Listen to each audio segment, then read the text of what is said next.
부탁드리겠습니다. 오늘의 말씀은 신명기 29장 10절 말씀에서부터 30장 20절까지 니자빔 너희가 서 있는 것은 이라는 제목으로 하나님의 말씀을 함께 나누도록 하겠습니다. 여러분, 하나님을 어떻게 생각하십니까? 제가 이렇게 질문을 드리게 되면은 하나님을 어떻게 생각하다니 그게 무슨 말일까? 이렇게 순간적으로 많은 생각들을 하실 수 있으리라 생각합니다만은 우리가 하나님을 믿는 사람들이잖아요. 근데 하나님을 믿으면서도 거의 다 보게 되면은 하나님을 대면한 자기 경험이 있어요. 내가 하나님을 믿기는 하는데 다른 사람을 통하여서 하나님에 대하여 듣기만 하고 믿은 사람이 있기도 하고, 또 나름대로 하나님을 대면하면서 하나님을 경험한 사람들도 있어요. 불치병에 걸렸는데 병이 나았다든지, 무슨 경제적인 큰 위기에서 하나님께서 기적적으로 건져 주셨다든지, 혹은 개인적으로 큰 위험에 빠졌을 때에 하나님께서 그 위험에서 건져 주셨다든지, 그래서 나는 하나님을 인정할 수밖에 없어, 이렇게 할 수 있는 그런 경험을 가진 사람들도 있습니다만은, 이 경험을 절대시하는 그런 경향이 있어요. 자기가 만났던 그 하나님, 자기가 경험했던 그 하나님을 절대시하는 경향이 있는데, 그러나 이 모든 경험은 하나님의 말씀으로 다시 한번 재조명되어져야 되고, 그리고 하나님 말씀 안에서 자기가 경험한 하나님이 다시 한번 더 재수정되어지게 되고 재경험되어지게 되고, 그래서 성경이 말하고 있는 하나님으로 재건축되어져야 되는 그런 문제가 있어요. 그런데 우리가 하나님을 어떻게 경험했던지 간에 하나님께서 변하지 않는 한 가지 성품이 있는데, 그 하나님의 성품 중에 하나가 자기 백성에게 가장 좋은 것을 주신다는 사실입니다. 그럼 믿으세요? 하나님은 자기 백성에게 가장 좋은 것을 주세요. 이건 무조건 믿어도 돼요. 심지어 내가 가장 좋지 않는 상황에 있다 할지라도 하나님은 가장 좋은 것을 지금 주시고 있는 중이에요. 우리는 이 경험을 굉장히 절대시하는 경향이 있기 때문에, 그리고 내가 지금 현재 경험하고 있는 게 가장 실제이기 때문에 이 말을 쉽게 받아들이기가 되게 어려울 거예요. 내가 이렇게 어려운데 하나님이 지금 나에게 가장 좋은 것을 주신다고? 제가 가장 가까운 한 지인도 보니까 아버지가 목사님이었는데 아버지가 돌아가셨어요. 그러니까 하나님을 못 믿겠다. 하나님이 선하시다는 게 의심이 간다. 하나님의 절대성을 아버지의 생명으로 가늠하는 거예요. 근데 본인에게는 그게 거의 절대적인 기준이에요. 그죠? 근데 그걸 가지고 좋다, 나쁘다고 얘기할 수는 없어요. 자기 경험이니까. 그러나 성경이 말하는 것은 내가 죽고 사는 것을 떠나서도 하나님께서는 가장 좋은 것을 주시는 것은 틀림없다. 이것이 성경이 일관적으로 말하고 있는 것이거든요. 우리가 잘 알고 있는 대로 요셉의 고난을 우리는 잘 알고 있어요. 야곱이 가장 사랑하는 아들이에요. 근데 형들에 의해서 노예로 팔려가요. 17살 때. 그리고 30살에 애굽의 총리가 됩니다. 그야말로 영화 같은 삶을 살게 되는데, 여러분, 우리는 요셉의 생애를 보면서 요셉이 애굽에서 총리가 되었다는 데에 온통 관심이 있어요. 그죠? 그러나 그 13년간의 고통이 고난의 시간이 없었다고 한다면은 어쩌면 요셉은 총리가 될 수 없었을 거예요. 그러나 한번 생각해 보십시오, 여러분. 요셉이 그 고난 가운데 있었던, 노예 생활을 하고 있었던 그 13년의 시간 속에 하나님은 요셉과 함께 하시지 않았는가? 성경 창세기를 보게 되면은 요셉이 노예로 팔려가서 보디발의 집에 노예로 팔려갔을 때에도 하나님께서 그를 형통하게 하셨다라고 성경은 기록하고 있어요. 아니, 노예로 팔려갔는데 뭔 놈의 형통? 그죠? 나중에 또 간통죄를 뒤집어 쓰고 누명을 쓰긴 했습니다마는 감옥에 갇혔을 때에도 또 하나님께서 요셉과 함께 하셨으므로 또 그가 형통했다라고 얘기를 하고 있어요. 요셉의 13년 동안의 그 모든 고난의 시간 속에서도 하나님은 하나님으로서 요셉에게 최선을 다하고 계셨어요. 총리가 됐을 때에만 하나님의 축복이 임한 게 아니에요. 요셉은 노예로 살아갈 때도 늘 하나님의 축복이 그와 함께 하고 있었어요.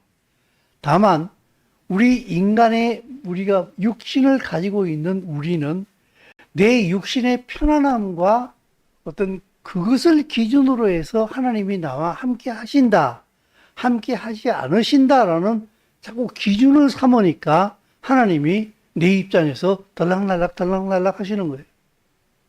하나님이 변덕쟁이처럼 보이기도 하시고.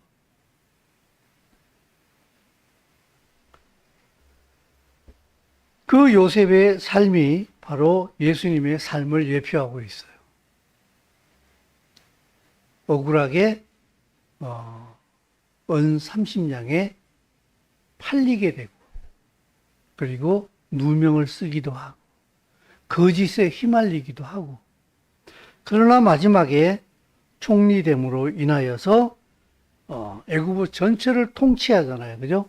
예수와의 높아지심을 예표하고 있는 것이 그 요셉의 삶이거든요. 그래서 이 내용을 보게 되면은 우리가 빌립보서 2장 5절에서 11절까지의 말씀을 보게 되면은 우리 너무 잘 알고 있는 말씀입니다만은 같이 한번 읽습니다. 너희 안에 이 마음을 품어라. 그 그리스도 예수의 마음이니 그는 근본 하나님의 본체시나 하나님과 동등됨을 취할 것으로 여기지 아니하시고 오히려 자기를 비워 종의 형체를 가지사 사람들과 같이 되셨고 사람의 모양으로 나타나사 자기를 낮추시고 죽기까지 복종하셨으니 그 십자가에 죽으심이라. 이러므로 하나님이 그를 지극히 높여 모든 이름 위에 뛰어난 이름을 주사 하늘에 있는 자들과 땅 아래에 있는 자들로 모든 무릎을 예수의 이름에 꿇게 하시고 모든 입으로 예수 그리스도를 주라 시인하여 하나님 아버지께 영광을 돌리게 하셨느니라. 아멘. 이게 제가 좀 길긴 합니다만은 압축시킬까 생각하다가 압축시킬 내용이 하나도 없어요. 그래서 그냥 어쩔 수 없이 그냥 본문을 그냥 그대로 다 실었어요. 이게 예수님이 사신 삶이에요. 그리고 이스라엘이 예수와 안에서 걸어온 길이에요. 마지막에 이스라엘이 누릴 영광의 내용이기도 해요.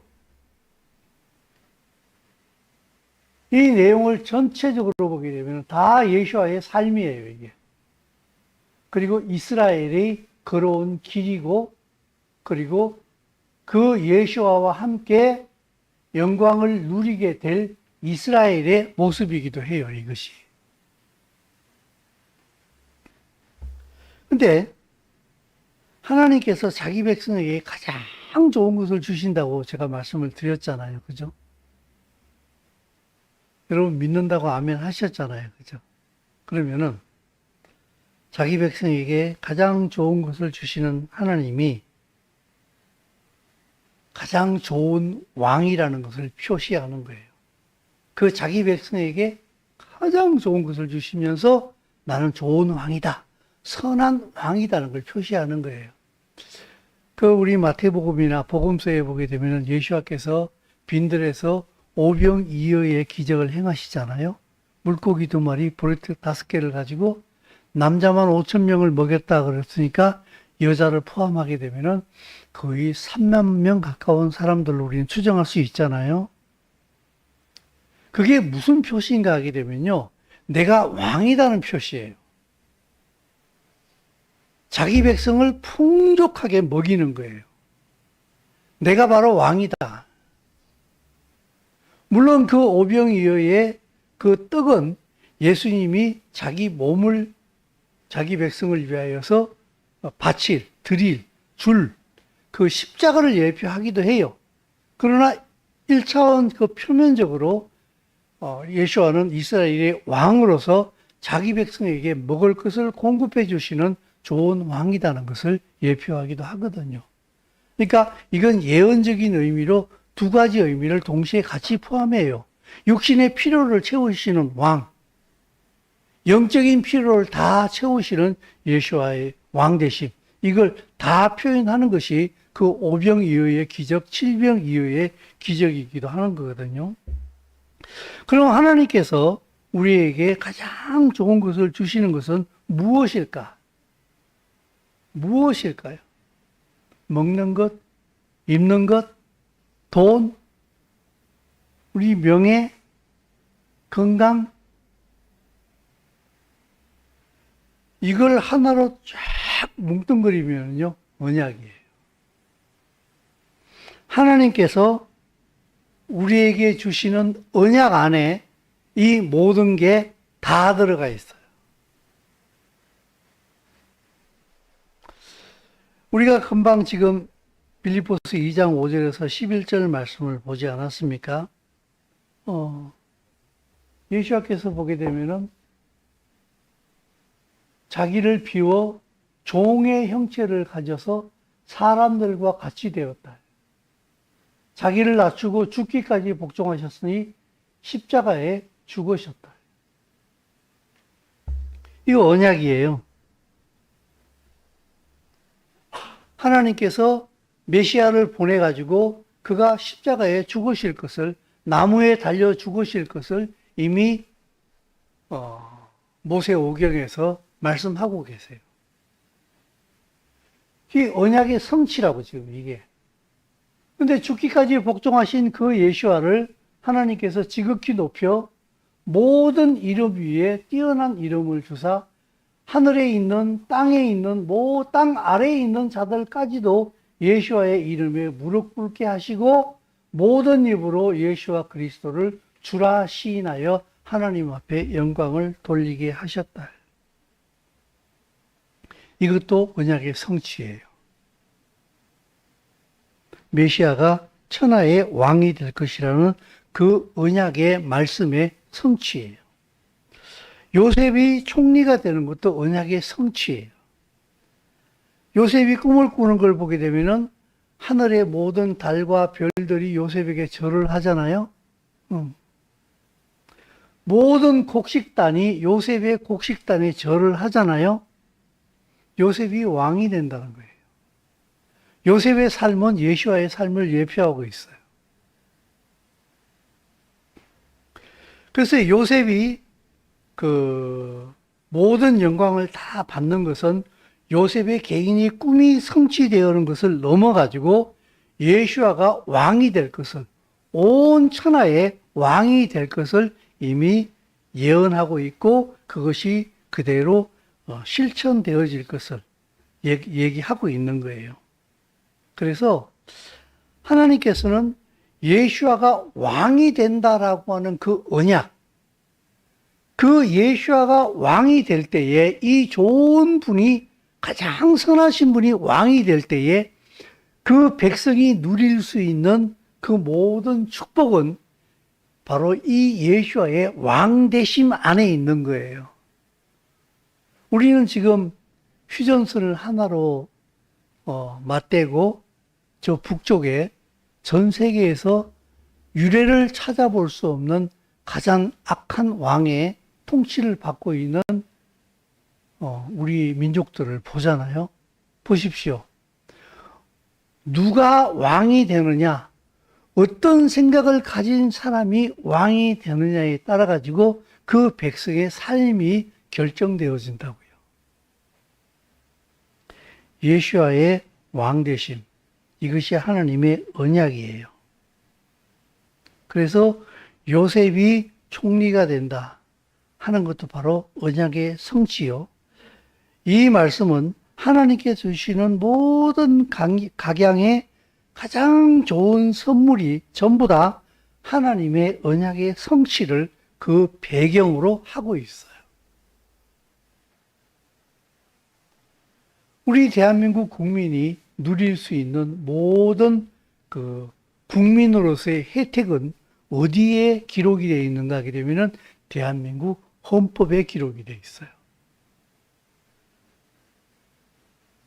그리고 그 대한민국의 정체성을 결정짓는 대한민국 헌법 제1조의 1항에 대한민국은 민주공화국이다 하는 것을 딱 규정 지어 줌으로 인하여서 이 대한민국의 모든 백성들이 그 헌법의 보호 아래서 사람답게 살아갈 수 있는 권리가 그 헌법 안에 규정이 되어 있다고요. 하나님의 언약 안에 하나님의 백성이 누릴 수 있는, 하나님이 받을 수 있는 모든 영광이 그 언약 안에 다 들어가 있어요. 그래서 오늘 우리가 볼 수 있는 이 이제 토라 포션 니자빔의 첫 부분이에요. 자, 같이 한번 읽어볼까요? 오늘 너희 곧 너희의 수령과 너희의 지파와 너희의 장로들과 너희의 지도자와 너희의 유아들과 너희의 아내와 및 내 진중에 있는 객과 너를 위하여 나무를 패는 자로부터 물깃는 자까지 다 너희의 하나님 여호와 앞에 서 있는 것은 내 하나님 여호와의 언약에 참여하며 또 내 하나님 여호와께서 오늘 내게 하시는 맹세에 참여하여 여호와께서 내게 말씀하신 대로 또 내 조상 아브라함과 이삭과 야곱에게 맹세하신 대로 오늘 너를 세워 자기 백성을 삼으시고 그는 친히 내 하나님이 되려 하심이니라. 지금 하나님께서 이스라엘 백성과 언약을 맺으시는데 수령, 모든 지파, 장로, 지도자, 모든 남자, 유아, 어린아이들, 그리고 아내들, 심지어 이스라엘 백성들 사이에 끼어있는 객들, 손님들이에요. 나무 패는 자, 물 깃는 자까지. 나무 패는 자, 물 깃는 자들은요, 대부분 다 여러분 저기 구약 성경 읽어보게 되면은 누가 나무를 패고 누가 물을 길는가 하게 되면은 이방과 전쟁해가지고 포로로 잡히잖아요. 그들은 전부 다 이스라엘 진영 앞에서 장작을 패든지 물을 길는 일을 해요. 이방인들이에요. 근데 이 이방인들까지도 지금 하나님의 언약에 포함시키고 있는 거예요. 심지어 객들까지도. 이스라엘 공동체 모두를 금방 말씀드린 대로 노예들까지도 언약에 참여시키고 있어요. 이건 사실은 엄청난 큰 선물이에요. 이방의 입장에서는 이스라엘과 전쟁을 해서 졌어요. 포로로 잡혔어. 그런데 하나님께서는 그들도 하나님의 언약에 참여시키는 거예요. 그렇잖아요. 보세요. 내 하나님 여호와의 언약에 참여하여 나무를 패는 자로부터 물 길는 자까지 다 너희의 하나님 여호와 앞에 서 있는 것은 뭐 하려고요? 내 하나님 여호와의 뭐 하려고? 언약에 참여하시려고, 참여시켜 주려고. 그러니까 하나님께서 이스라엘 백성과 언약을 맺으실 때 나는 너희의 하나님이 될 거야 라고 할 때에 하나님이 가지고 계신 모든 것들을 누릴 수 있는 복이 이스라엘 것이 되는 거예요. 그 이스라엘 안에 있는 포로들까지, 물 길는 자, 나무 패는 자까지, 객들까지도 하나님께서 이 언약에 참여시켜 주시는 거예요. 엄청난 복이거든요. 전쟁의 징계 다행이에요, 오히려. 응? 그래서 그 아브라함과 이삭과 야곱에게 맹세하신 대로 오늘 너를 세워 자기 백성을 삼으시고 그는 친히 내 하나님이 되시려 함이라. 하나님께서 이스라엘 백성과 맺으시는 언약은요, 이 언약은 히브리 말로 베리트예요. 뜻은 자르다는 뜻이에요. 많은 이 온 천지의 수많은 백성들 가운데 하나님의 임의로 딱 잘라서 너희는 내 백성이야 라고 잘라서 수많은 이방 백성들 가운데 딱 잘라서 누구 마음대로? 하나님 마음대로. 그분의 선하신 뜻대로 그들을 잘라서 이스라엘 백성을 너희는 내 백성이야 라고 말씀하시는. 그래서 이스라엘 백성들을 통하여서 하나님의 선하심을 온 천지에 알리기를 원하시는 거예요. 그래서 이 베리트 언약은 자르다는 뜻이 있는데 이 언약이라는 뜻이 있어요. 계약이란. 어떤 의미를 가진가 하게 되면은 자른 고기들 사이로 지나감으로 맺어지기 때문에 이거는 동맹이요, 연맹이요, 혈맹이다. 바로 운명 공동체가 되는 거예요. 언약을 맺을 때에 하나님의 일이 이스라엘의 일이요, 이스라엘의 일이 하나님의 일이요, 완전히 운명 공동체가 되는 거예요. 언약 가운데 들어간다는 것은.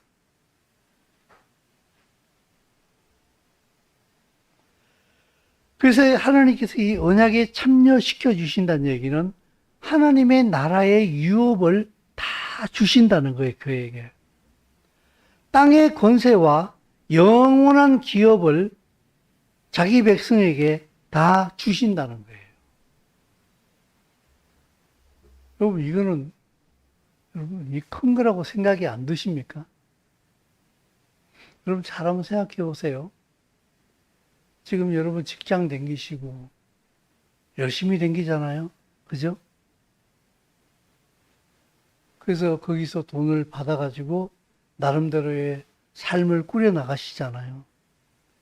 우리 대부분이 가지고 있는 생각이 어떤 생각인가 하게 되면은 물론 개인들마다 조금씩 차이가 있겠습니다만 대부분 다 이 땅에서 좀 잘 살아봤으면 좋겠다 하는 생각을 다 가지고 있잖아요. 그죠? 나쁜 생각 아니에요. 그러나 우리가 무엇을 누린다고 한들 죽으면은 가져가는 게 아니잖아요.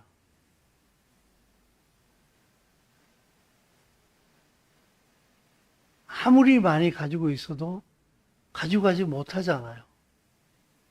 죽은 다음에 그걸 누릴 수 있는 건 아니잖아요. 그죠? 그러나 하나님의 언약 가운데 들어가게 되면은 하나님께 주시는 그 모든 언약의 선물은 영원히 누리는 거예요. 영원히 누리는 거라고. 언약의 백성이 되지 못한다는 얘기는 하나님 앞에 아무것도 누릴 것이 없다는 얘기예요.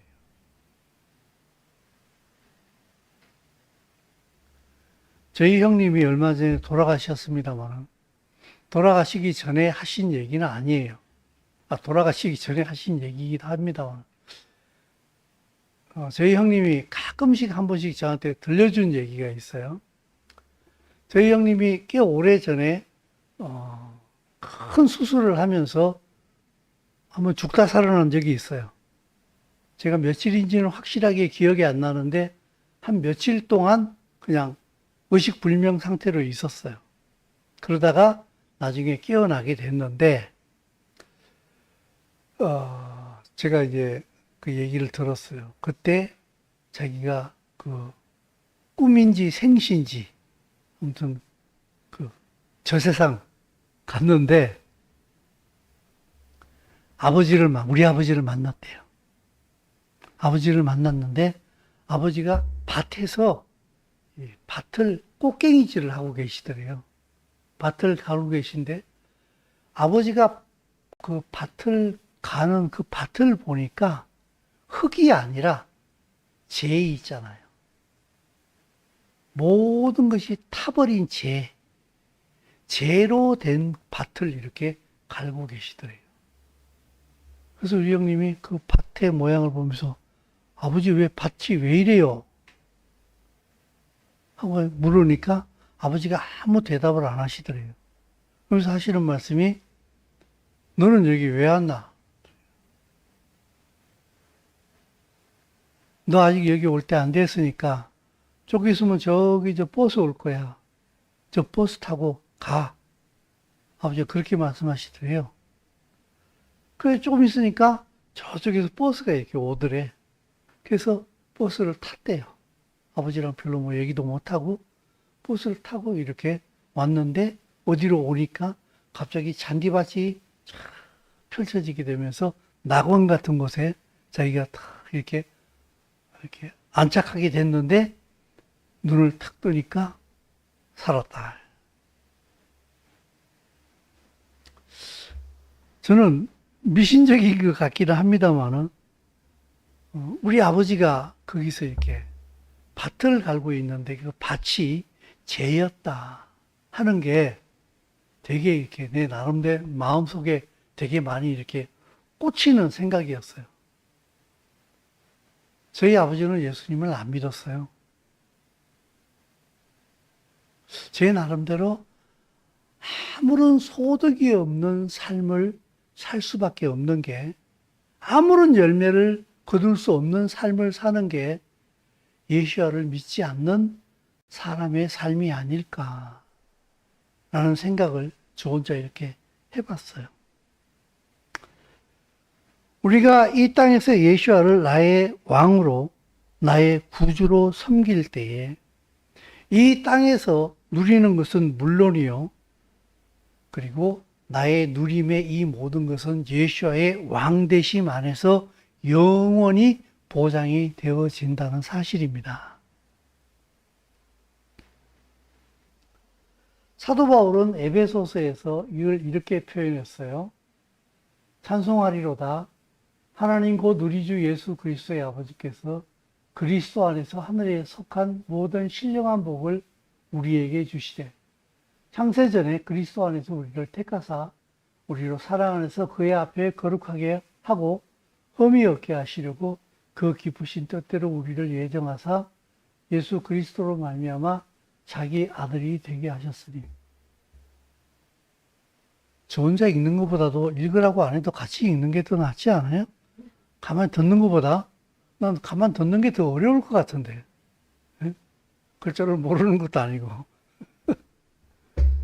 이는 그가 사랑하시는 자 안에서 우리에게 거저 주시는 바 그 은혜의 영광을 찬송하게 하려는 것이라. 아멘.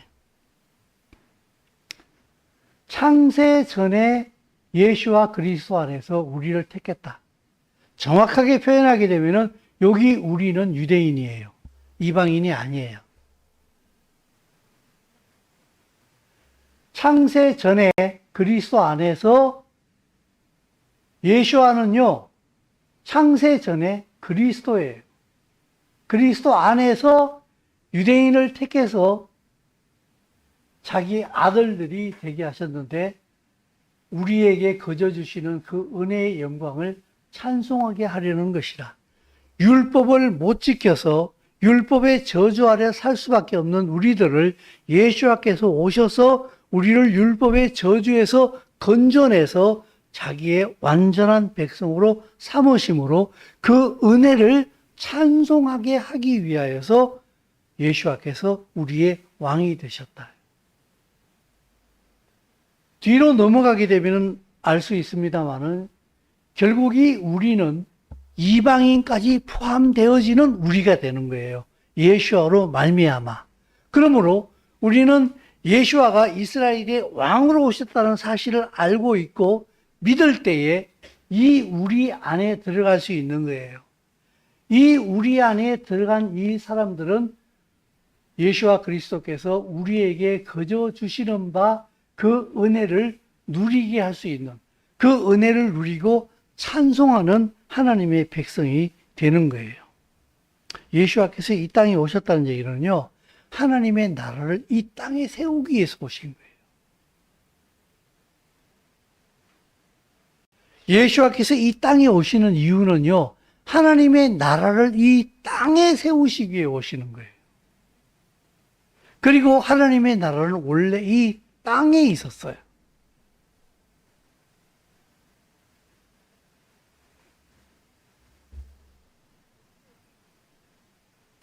이 땅에 세워질 하나님의 나라에 그리고 살 수 있는 백성으로 이스라엘을 그리스도 안에서 택하시고, 예수와를 믿는 이방인 역시 예수와 그리스도로 인하여서 이스라엘에게 딱 접붙여서 하나님의 나라의 유업을 받게 하시고 그곳에서 살게 하시는 거예요.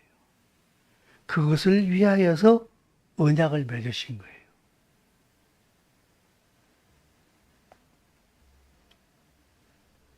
그러므로 여러분, 하나님의 언약은 이스라엘이 이 땅에 세워짐으로 나타나기 시작합니다. 예수와 그리스도께서 이 땅에 오심으로 그 하나님의 나라가 실제화되어지기 시작합니다. 그리고 이방 그리스도인이 이스라엘에게 접붙여짐으로 말미암아 하나님의 나라는 완전한 모습을 띠기 시작합니다. 그리고 때가 되면 예수와께서 이 땅에 오심으로 하나님의 나라는 완전히 완성되어지는 거예요.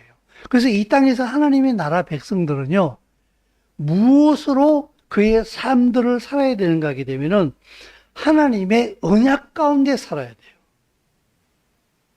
하나님과의 약속이 없는 삶은 우상숭배예요.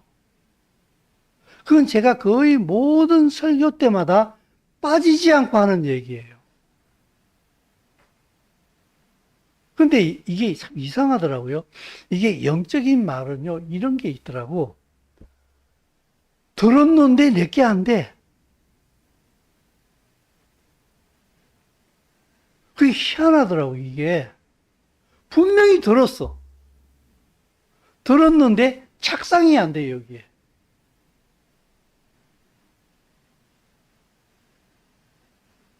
이게 마태복음에서 얘기하는 씨 뿌리는 비유하고 비슷한 것 같아요. 씨 뿌리는 자가 뿌렸는데 길가에 떨어진 씨도 있었잖아요. 이렇게 뿌리니까, 그죠? 근데 길가에 떨어진 씨앗은 분명히 씨앗이 떨어지긴 떨어졌는데 새들이 와서 폭 주워 먹어버리니까 흔적도 없어. 근데 하나님의 말씀을 이렇게 전하다 보게 되면은, 듣는 사람을 보게 되면은, 아, 이런 게 정말 실제 있다라는 게 느껴지더라고. 듣긴 들었는데 아무것도 남은 게 없어. 누가 훔쳐가 버린 것처럼. 여러분, 하나님의 말씀은 누구와 만나는가 하면 성령과 만나요.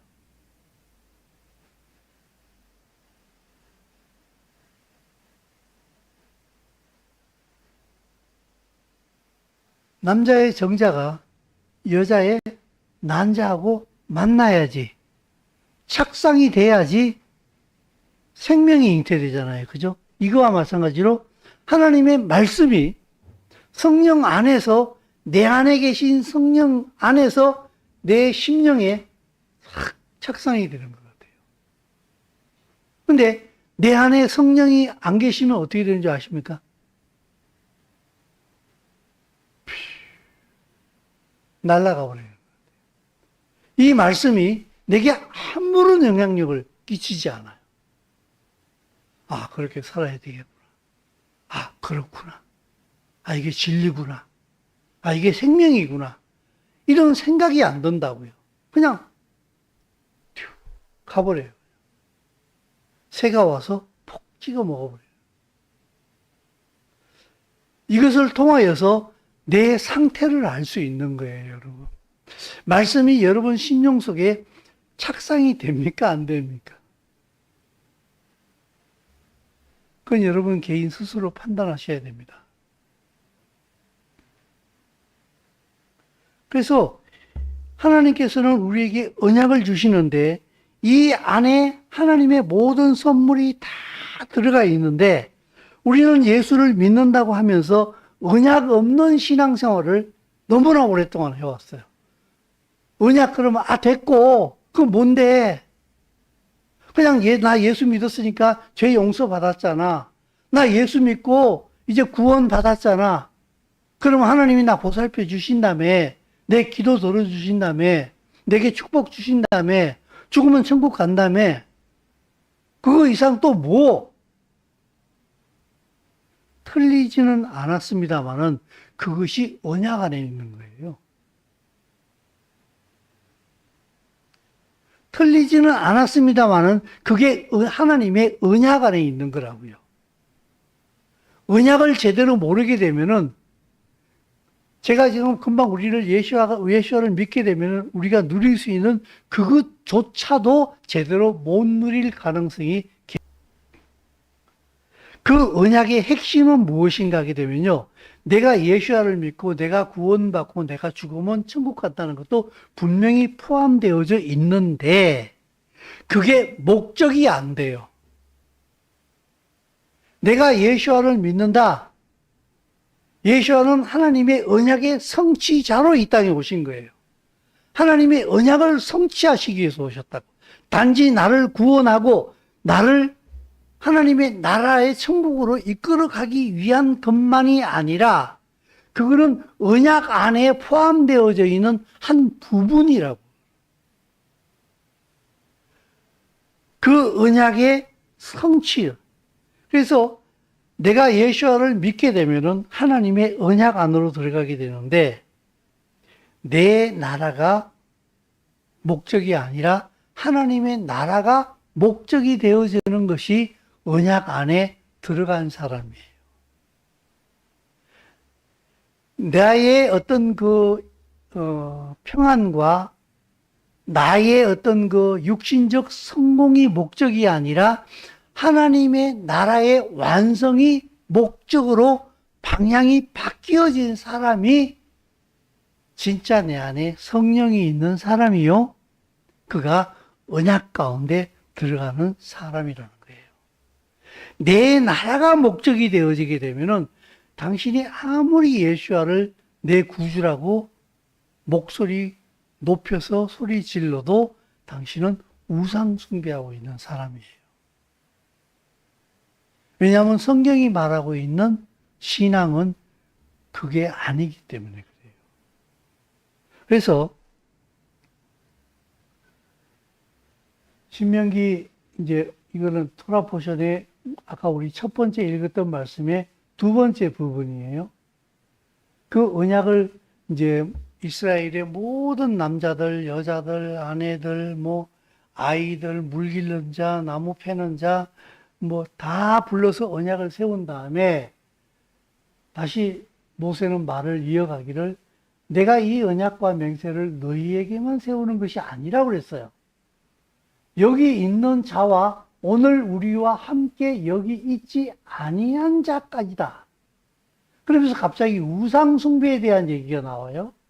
우리가 애굽 땅에서 살았던 것과 너희가 여러 나라를 통과한 것을 너희가 알며 너희가 또 그들 중에 있는 가심 중에 스스로 복을 빌어 이르기를 내가 내 마음이 완악하여 젖은 것과 마른 것이 멸망할지라도 내게는 평안이 있으리라 할까 합니다.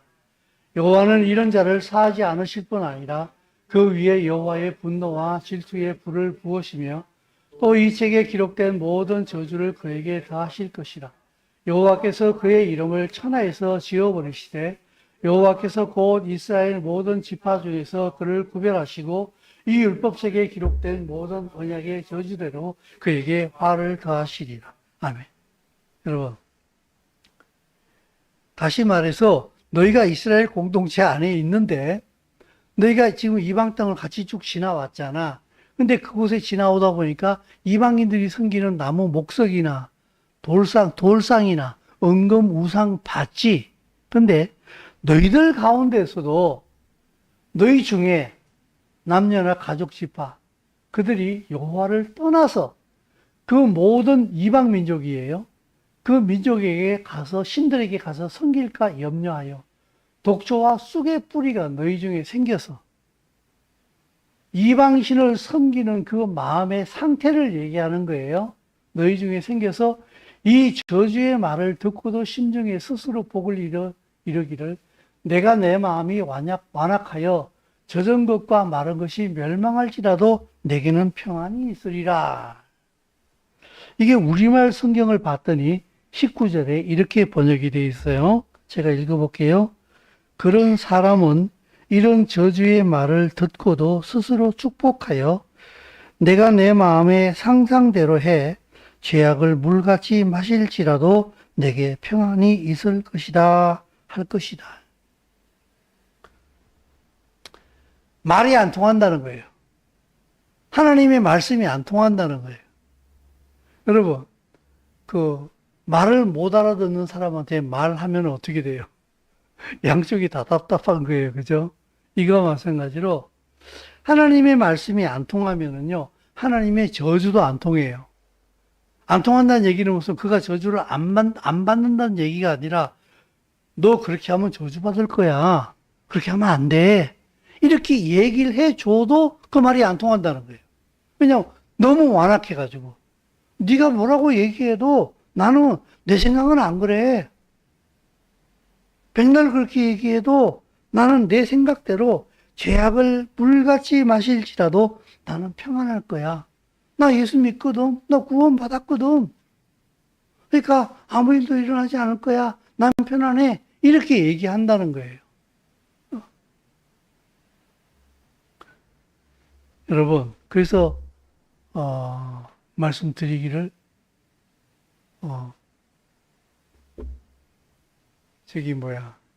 마음을 완악하게 하지 마십시오라고 제가 막 말씀을 드리는 거예요. 마음을 완악하게 한다는 얘기는 무슨 말이에요? 그 하나님의 말씀에 대하여서 그 말을 거부하고 안 들으려고 하고 못 들은 척하고 이렇게 하지 말라는 거예요. 하나님 말씀 앞에 부드러운 마음을 가지고 그 말씀 앞에 나를 굴복시키고 무릎 꿇을 줄 아는 자가 가장 사실은 행복한 사람이에요. 한 번 구원은 영원한 구원이다. 여러분 맞습니까? 틀립니까? 대답하지 마세요. 한 번 구원은 영원한 구원이다. 맞아요. 그가 정말 성령 안에서 구원을 받은 사람이라고 한다면은 그런 구원이 취소되지 않을 거예요. 그러나 분명히 아셔야 될 게 하나 있어요. 정말 성령 안에서 구원받은 사람은요, 내 나라를 추구하지 않습니다. 내 나라를 추구하는 삶을 살았다 할지라도 이런 말씀이 들려질 때에 내 안에 계신 성령이 이 말을 알아듣게 만들어주세요. 얘야, 너 지금 예수 믿는 걸 잘못 믿고 있거든? 예수를 믿는다는 것은 네 자신을 위해서 사는 게 아니야. 내가 십자가를 지면서 죽기까지 이루기를 원했던 하나님의 언약, 즉 하나님의 나라를 위해서 사는 거야. 내가 십자가에 죽은 이유가 바로 그거거든. 근데 너는 나를 믿으면서 너만을 위해서 살고 있잖아. 그건 예수 믿는 게 아니야. 예수 믿는 거는 바로 하나님의 나라를 향하여 방향을 터는 거야. 그걸 회개라고 얘기하는 거야. 그게 하나님의 백성의 삶이야. 하고 내 안에 성령이 계시면은 그걸 알아듣게 해주세요. 근데 내 안에 성령이 안 계시면은요, 이 말이 탁구공 튕기듯이 튕겨나가 버려요. 그에게 아무런 영향을 주지 않아요. 무슨 소리인지 모르겠네. 왜 내가 그렇게 살아야 되지? 나는 도무지 그렇게 살아야 되는데 아무런 동의를 할 수가 없어. 나는 그냥 내 편한 대로 살고 싶어. 난 그게 믿음이라고 생각하거든. 이렇게 하면서 하나님의 말씀이 안 통해요. 여러분 지금 상태가 어떻습니까?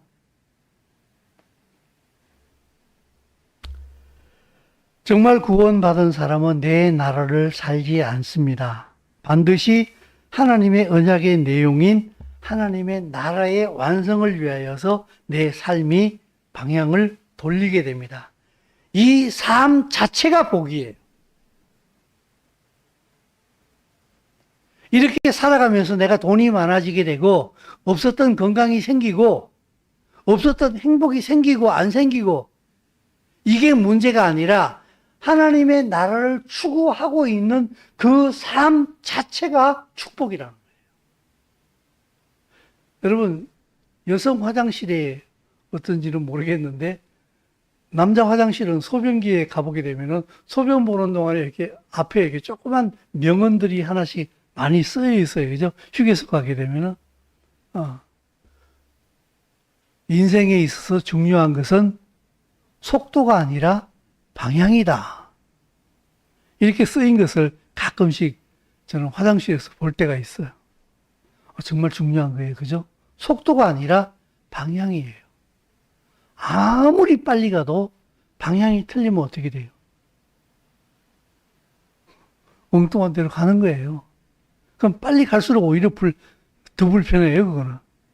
여러분, 중요한 것은 방향이에요. 내가 예수를 믿으면은 정말 하나님의 나라로 방향이 바뀌어져야 돼요. 하나님의 나라의 완성을 위하여서 내 삶이 재구성되어져야 돼요. 직장을 다니는 것도 하나님의 나라를 위해서 다니는 거예요. 그 직장에서 나는 선교사로 사는 거예요.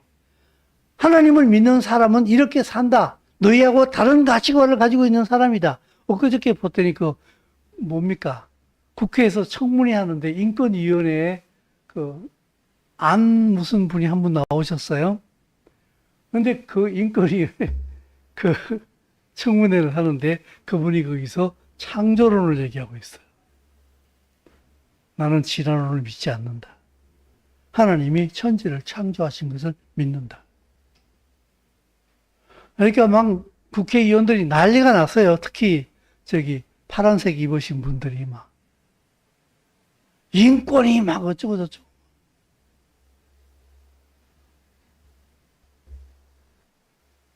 거기서 자기 신앙 고백을 완전히 똑바로 하는 거예요.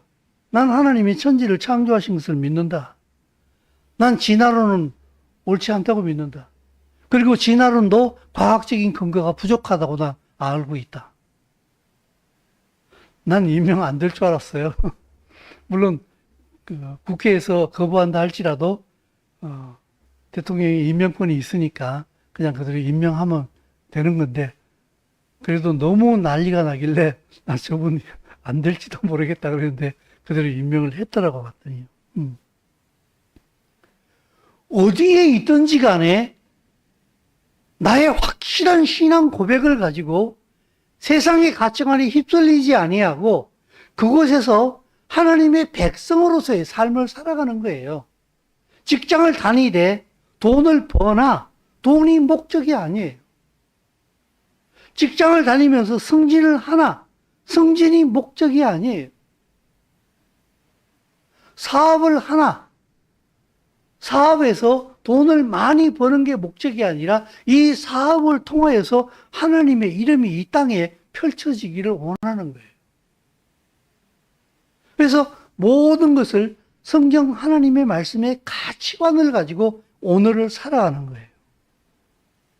이게 하나님의 백성이요.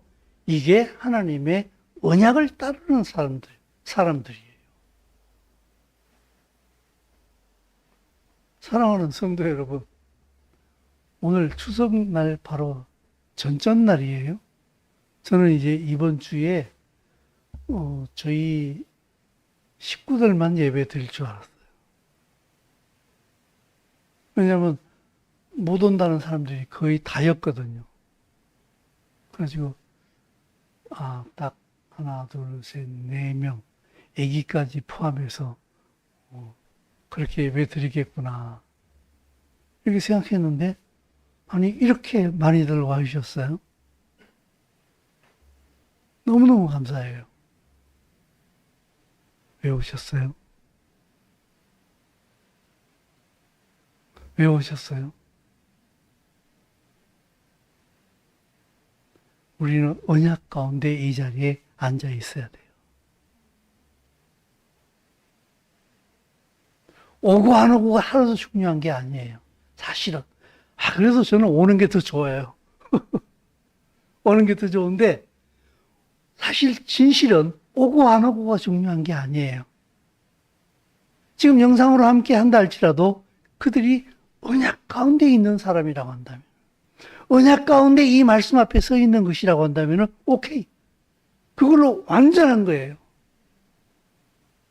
오늘 이 자리에 앉아 있는 것도 언약 가운데 있다고 한다면, 오케이. 너무 좋은 거예요.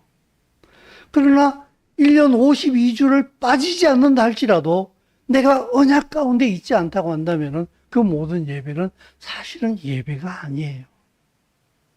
예배는 언약 가운데 그 하나님 앞에 아멘 하는 거예요. 거기에서 하나님이 영광을 받으신다고요. 그래서 이 언약 가운데 살아가는 삶 자체가 바로 복이라고 그랬잖아요. 그 가운데 고난이 있을 수가 있어요. 하나님 말씀으로 살기 때문에 세상 사람들이 싫어해요. 그 청문회에서도 보니까 인권위원회 위원장 후보, 그냥 그들이 질문하는 대로 그냥 세상 패턴 따라서 다 대답해주면 어떻게 돼요? 편하잖아요. 그죠? 근데 굳이 거기서 나는 하나님을 믿습니다. 나는 진화론을 믿지 않습니다. 나는 창조론을 믿습니다. 나는 하나님께서 천지를 창조하신 것을 믿습니다. 이렇게 얘기하니까 무슨 비과학적인 사람인 것처럼, 심지어 탈레반이라는 얘기까지도 막 나오더라고요. 여러분, 임신한 여인의 배를 갈라 죽이고 애들을 개 잡듯이 잡아 죽이는 게 탈레반인데, 하나님 말씀을 그대로 얘기하니까 세상은 뭐라고 얘기하는 줄 아십니까? 탈레반이래요. 이렇게 시야가 비틀어져 있어요. 세상은 지금 복음 앞에서.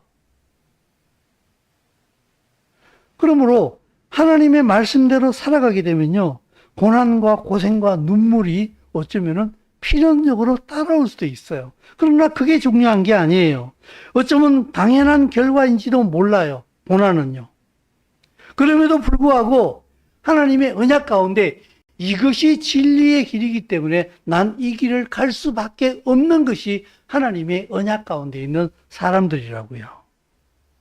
그래서 그날을 바라보며 그 언약의 성취자로 예수와가 이 땅에 오실 그날을 바라보면서 하나님의 나라를 사는 거예요.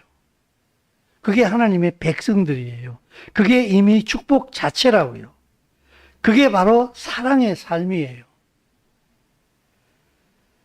그게 바로 우리고 모세와 바울의 삶이에요.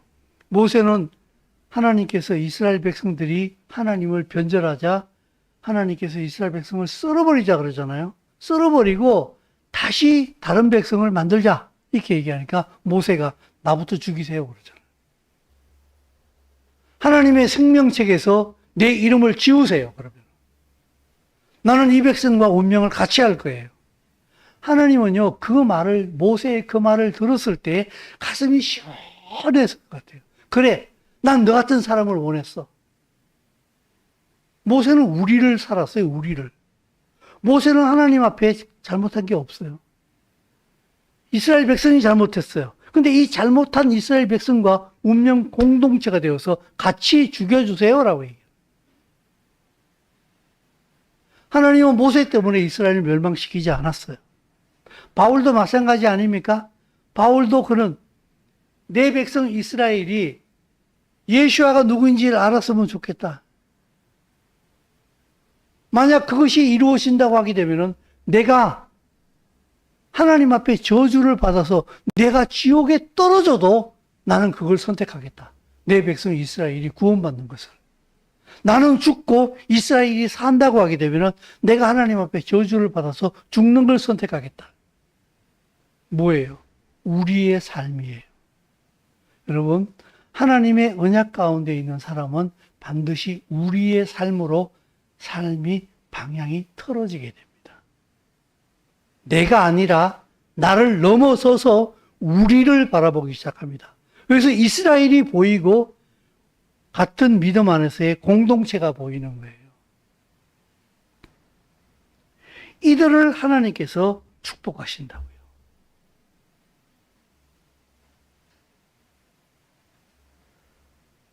이들에게 고난과 눈물과 슬픔을 이기게 하시고 도리어 이 가운데에서도 기쁨을 누리게 하는 이 하나님의 초자연적인 축복이 그들에게 임한다고요.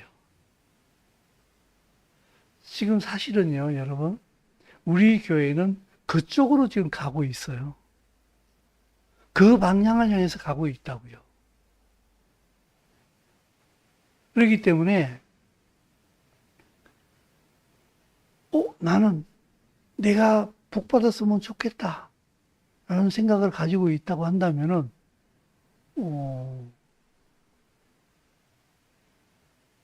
우리가 가는 방향하고는 조금 달라요.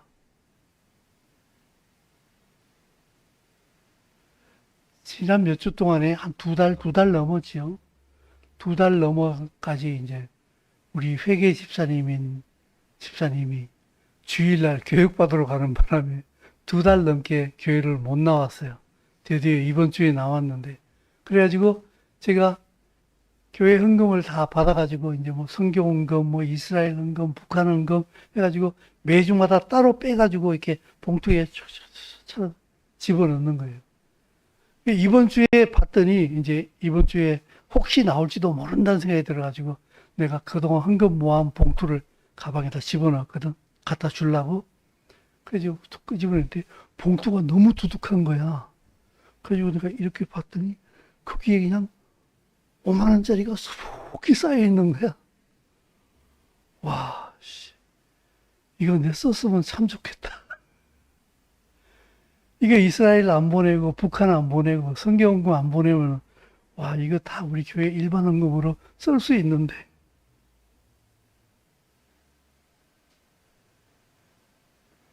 근데 우리예요. 우리라고. 이스라엘도 우리요. 콩고도 우리요. 북한도 우리요. 우리도 우리인 거예요. 그래서 함께 우리라는 공동체 안에서 가기 위해서 그걸 내려놓는 거예요. 우리의 삶이 그러해야 한다는 거예요. 그게 진짜 언약 안에 있는 백성이요. 그들이 언약의 혜택을 누릴 수 있는 사람들이요. 그들이 영생을 가진 사람들이요. 그들이 하나님의 백성들이라고요. 기도하겠습니다. 예수와의 언약 가운데 하나님의 나라 안으로 우리를 불러주심을 믿습니다. 내가 아니라 우리를 살게 하여 주시옵소서. 성령 안에서 우리로 살아가는 것이 무엇이라는 것을 바로 알게 하여 주시어서 참으로 회개하고 주님 앞에 우리로 들어올 수 있는 거룩한 삶이 되게 하여 주시옵소서. 그들에게 진정한 축복이 임하게 하여 주옵시고 진리를 살아가며 세상이 그를 핍박한다 할지라도 능히 이겨낼 수 있는 진리의 사람들, 능력의 사람들이 다 되게 하여 주시옵시고 그들을 위로하여 주시어서 세상을 이기게